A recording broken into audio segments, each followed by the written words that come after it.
Good food లోపల చల్లటి నీరు తాగుతున్నారా ఫ్రెండ్స్? అయితే ఈ సైడ్ ఎఫెక్ట్స్ గురించి మీరు తెలుసుకోవాలి తప్పకుండా. ఎందుకు అంటే చాలామంది ఈ రోజుల్లో మేము ఫ్రిడ్జ్ వాటరే తాగుతామండి, కుండలోని తాగమండి, బిందెలోని తాగమండి, నార్మల్ తాగమండి అంటారు. కొద్దిమంది వేడి నీళ్ళు కూడా తాగుతున్నారు ఈ మధ్యకాలంలో. దానివల్ల కూడా కొద్దిమందికి అనర్థాలు ఉన్నాయి ఫ్రెండ్స్. ఏది కానీ తాగేటప్పుడు తినేటప్పుడు ఆలోచించుకొనే మనం హెల్దీ డైట్ తీసుకోవాలి. ఫుడ్లో కానీ తీసుకునే పానీయాలలో కానీ జ్యూసుల్లో కానీ ఏది కానీ ఫ్రెండ్స్ ఆలోచన అవసరం మనకు కదా. అయితే చల్లటి నీరు జీర్ణ వ్యవస్థను వేగంగా ప్రభావితం చేస్తుంది. రోజు చల్లటి నీటి తాగితే జీర్ణ వ్యవస్థ వేగము మందగించి తిన్న ఆహారం అరగదంట. చూడండి, రోజు చల్లటి నీళ్ళు ఎప్పుడో ఒకసారి తాగినామంటే పర్వాలేదు. డైలీ తాగామనుకోండి ఏమైపోతుంది, మన డైజెస్టివ్ సిస్టమ్ వర్కింగ్ సరిగ్గా ఉండదు.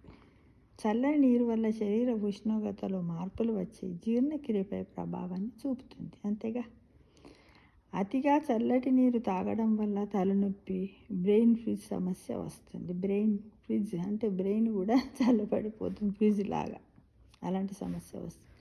చల్లటి నీరు వెన్నెముక యొక్క సున్నితమైన నరాలను చల్లబరుస్తుంది. దీనికి కారణంగా ఇది మెదడును ప్రభావితం చేస్తుంది. అప్పుడప్పుడు పర్వాలేదు.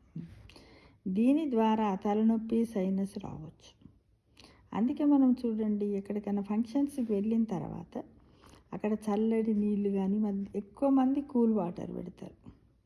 ఐస్ క్రీములు తింటాం. ఇలాంటివి తినడం వల్ల వచ్చేంత తిన్నప్పుడు బాగా ఉంటుంది. తర్వాత ఒక 10 మినిట్స్ 15 మినిట్స్ తర్వాత వాళ్ళ హెల్త్ రెసిస్టెన్సీని బట్టి తలనొప్పులు వస్తాయి, చెవులు పొడవడం, ఎన్నో జబ్బులకు గురవుతూ ఉంటాయి. ఎక్కువగా చల్లటి నీరు తాగడం వల్ల మన శరీరంలో మెడ ద్వారా గుండె, ఊపిరితిత్తులు, జీర్ణ వ్యవస్థ నియంత్రించే నాడులు చల్లబడి హార్ట్ బీటు, పల్స్ రేట్లు తగ్గిస్తాయట. చల్లటి నీరు తాగడం వల్ల ఉష్ణోగ్రతలో మార్పు వచ్చి శరీరంలో కొవ్వు కూడా కరగదట. దీనితో బరువు పెరిగే అవకాశం కూడా ఉందంట. కాబట్టి చల్లటి నీళ్ళు తాగుతున్నారా, ఇలాంటి సైడ్ ఎఫెక్ట్స్ ఉంటాయని గమనించుకుంటూ తాగాలా వద్దా అనే నిర్ణయం మీకే వదిలేస్తున్నాం ఫ్రెండ్స్.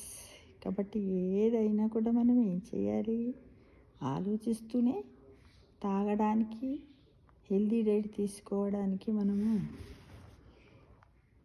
కొంచెము నియమాలను మనం పెట్టుకోక తప్పదు ఫ్రెండ్స్. ఓకేనా. ఈ మధ్యకాలంలో చాలామంది ఉదయాన్నే లేవగానే వామ్ వాటరు, నిమ్మకాయ, తేనె కలుపుకొని కూడా తాగుతున్నారు. అది కంటిన్యూస్గా తాగితే అదేదో ఒకటి ఎఫెక్ట్ అవుతుందని కూడా చాలామంది పరిశోధనల ద్వారా చెప్పారు. ఎందుకంటే వాళ్ళు లాంగ్ టర్మ్ గ్యాస్ట్రన్ పేషెంట్స్ అవుతారట. తాగినప్పుడు ఏం కాదట, కొద్ది రోజుల తర్వాత వాళ్ళ బాడీ దేనికి రియాక్ట్ అవుతుందో ఏమో, కానీ ఈ మధ్యకాలంలో కానీ చాలామంది తాగుతారు ఫ్రెండ్స్. అప్పుడప్పుడు తాగితే పర్వాలేదు, కానీ ఎప్పుడూ తాగకండి. దాన్ని ఏదో రెగ్యులర్గా ఏదో ఒక మహాప్రసాదం లాగా తినకండి. ఏదైనా కూడా ఎంత పడుతుందో అంతే తినాలి. అతిగా తినడం అనర్థదాయకం. కాబట్టి ఇది గుడ్ ఫుడ్ లోపల మనం ఇట్లాంటి విషయాలు తెలుసుకోవాల్సినటువంటి అవసరం ఎంతైనా ఉంది ఫ్రెండ్స్. అందరూ కూడా గమనించండి.